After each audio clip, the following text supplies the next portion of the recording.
Hello everyone, welcome back to Sunny Live Show. Thank you so much guys for tuning in. Well guys, I'm back again with the Sophie Stories and I'm glad we are talking about umkhokha. Guys, njengoba nazi ke ukuthi ke umkhululi wamaJudiya uSiphamandla uyahamba uye eMozambique uphelezela uNomafu uyogezwa ke guys ife elimnyama elicindezeleke yena uNomafu nelenza ngabe savumeleka nokuthinta ingane yakhe ethi yena.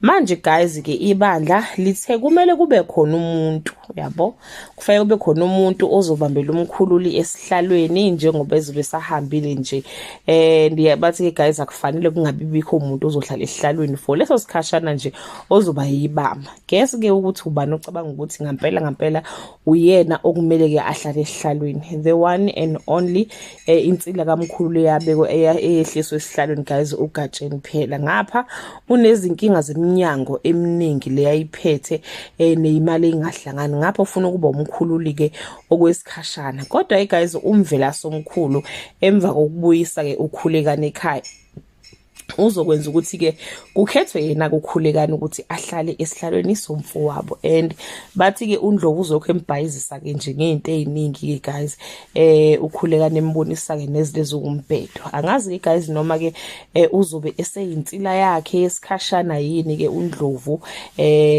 hayi asazi bakithi Nkosi yami, ngoba cha yena uyayibona impela, uyayibona futhi akayibeki phansi. Ngiyacanga mhlambe ke angasabe yinsila ke kakhulekani lesikhashana uSiphamandla ke engekho. Bathi ke guys ukhulekana uzongena athi khaxa ecathulweni ke zomfowabo, bese ke unkosikazi wakhe etshala imbewu yokonakala ukuthi kahlehle lesi sikhundla sokumkhululi kahle sasifanele yena impela ukhulekani engazi ukuthi usiphethe okungcono kunoSiphamandla. Asaze guys mama writers ke guys acabanga ukususa impi ke between izilamani ke bebangesikhundla kodwa ke siyamthemba guys umvelasa kade phela sasimbona ukuthi uyazenza izinto. So guys, yeah, that's what will be happening this coming week. That brings us to the end of this video. Do leave your comment below and share your opinion. Bye.